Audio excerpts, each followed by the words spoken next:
So Joker 2, or Joker Folie à Deux, is now in theaters, and the eagerly anticipated sequel is, well, it's not doing so well. The lackluster reception from both critics and audiences are leading this film to becoming the next in a long line of box office flops. But why is that? How could such a sequel to a mega hit go down in flames like this? Well, that's what I'm going to discuss in this video, in spoiler-free and spoiler fashion. I think in order to properly review Joker 2, I first need to talk about my thoughts on Joker 1. I did not get to discuss it back in 2019 as I was on hiatus from making reviews. Needless to say, I loved the first film when it came out, and despite the release being only 5 years ago, it feels like it came out at a very different time. I mean, in general, I was younger, but more specifically, the world was pre-pandemic, and the year of 2019 was riding high off the highest grossing comic book movie of all time. But even more specifically, the R-rated comic book film was really taking flight thanks to the success of Deadpool, and studios could begin taking more risks. It was also a time where a movie set in the 80s wasn't quite as overdone as it is now. Joaquin Phoenix is a big reason behind this movie's success. I remember at the time, audiences could not and would not accept anybody playing the iconic role after Heath Ledger did. But with this instance, you got to witness both a mental and physical transformation from Phoenix to play the part. Now, the Joker as a character is a walking contradiction. He's constantly changing his backstory in a brilliant attempt to make his past as ambiguous as possible. This film offered a deeper look into this version's psyche, and the overall effect was a character who you could understand. Having said that, the film was met with considerable controversy before it was even released. The media always finds ways to glorify something that didn't need to be glorified in the first place. The end of that film was so memorable, not necessarily because of Murray being shot point blank, rather the fact that Joker became this big symbol by a city of people desperately looking for a person or thing to latch onto. Now, the funny thing is, that person or thing could have been anybody. It just happened to be the Joker in this world. It was constantly engaging, and the feeling of adding an unreliable narrator was such a novel approach for a film like this. Sure, Martin Scorsese's films The King of Comedy and Taxi Driver were big inspirations for Joker 1, but I at least felt there was a vision for the first film, and it executed it very well. Okay, let's jump into Folie à Deux. Arthur Fleck is institutionalized at Arkham, which looks nothing like it did in the first film for some weird reason. He realizes he may be sentenced to death for the crimes he committed, but he still retains the fans who glorify him. One of those so-called fans is Harley Quinn, but in this universe she goes by Lee, played by Lady Gaga. As the film progresses, it morphs into a courtroom drama which will determine the fate of Arthur, and see just how manic he can become when provoked this time. And the biggest question, both in the film and to its real-time audience, is, can the Joker meet the expectations set by the public? And what happens if he struggles to live up to the name? Now, the first thing I learned about this sequel was that it would take on a musical approach, and despite my eventual criticism of what I'm going to say right here, I actually applaud the filmmakers for taking a rather bold and experimental approach to a comic book film. The performances across the board are excellent. Everyone's on their A game, even the inmates at Arkham. You remember them, even the smallest characters. Joaquin Phoenix is on top form, he's really giving it his all, and once again you see the mental and physical transformation needed to play Arthur Fleck. Unfortunately, this movie has a lot of problems. And one of the biggest ones is, I mentioned the name Arthur during the synopsis of the film. People are saying that he's not the Joker, and all I could think of at the time was, that was exactly how I felt back in 2019 at the end of the first one. By using the name Joker, I felt it was more of a symbol, as it will entice somebody younger and far more powerful to become the true agent of chaos.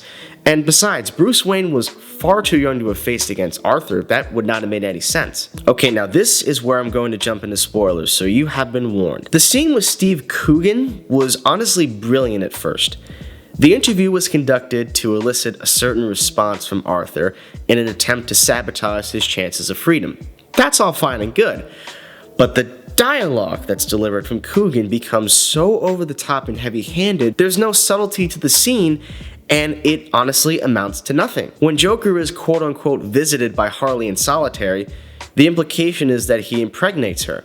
Again, this goes nowhere. It instead retreats into the musical numbers, which, like I said, were creative at first, and I appreciate the bold risk, But they soon turn into a big gimmick because every time they happen, we know that it's all in Arthur's head. Furthermore, by having Arthur start his journey and end his journey in Arkham, just made the experience feel rather pointless. Even though he admits to his crimes, there needed to be something to push the narrative beyond its most simplistic moment of guilt where he just spills it out like a big bottle of exposition. Now look, I can't sit here and bash this film entirely because there were several things I thought were either very good or great. Hands down, the best scene in the movie involves the character Puddles from the first. The sequence where he expresses how scared he is of Arthur was brilliant. It perfectly showcased his terror to those around him, and the actor playing Gary delivered every line with such sincerity and terror. It felt like the film was getting a most welcomed recharge. It felt like something was going to happen. And then it didn't. This is a prime example of a film that's trying to do way too much while also doing way too little. We have Lee, played by Gaga, who, much like the name, is gaga over the Joker and is, without any subtlety, the voice of the public, constantly wishing for him to rise up. But again, because Arthur is such an unreliable narrator, it's hard to decipher exactly what type of a person she is. It's told from his perspective, and as such, she has a severe lack of development. The moment he states he's not Joker in the courtroom, she just walks out and ends up killing herself. After we find out she's a rich girl who checks herself in, I swear, this is like trying to have your cake and eat it, and yet the cake is always 5 miles away from you. When I found out the budget for this film was $200 million, I was shocked. Like, my jaw literally dropped. Because that is 4 times the budget of the first. Seriously, and I mean seriously, where the hell did the money go? At no point during or after this film did I ever once think this should have cost that much. It just wastes time, bringing us a story told almost in reverse of what the first movie did. And while some have come to its defense of stating how realistic that feels, maybe you shouldn't call this film Joker. I'm trying my best not to take the sides of people saying this movie should never have been called Joker in the first place, because at the end of the first movie, I kept thinking, well, the Joker to me is more of a symbol rather than just a specific person. Yes, this film is shot similarly to the first, and I definitely like the cinematography, but with the narrative itself, people always complain that a courtroom setting is extremely boring. And yet we spend almost the entire second half of the film in one. And then there's the ending, which honestly, and I'll be completely honest with you guys, it didn't bother me as much as it did most people. The moment the guard said he had a visitor, I was like, okay, that's death. The bleakness of it is extremely realistic. He was always doomed to die alone.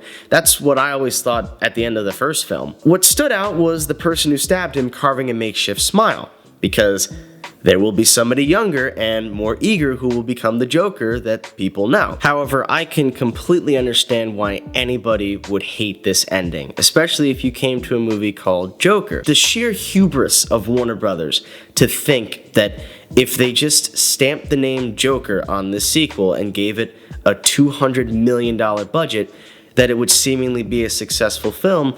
And I feel this is a prime example of just how wrong and out of touch they really can be. But truth be told, the real judgment of a movie is time. We never know what movie or movies are going to become classics. All of that is to say, I feel like Todd Phillips knew that this was a movie that should not have been made. And that's where I'm going to end this review, pretty much as blunt and bleak as the movie itself. I thank you all very much for watching. If you like, please subscribe to the channel and give the video a like.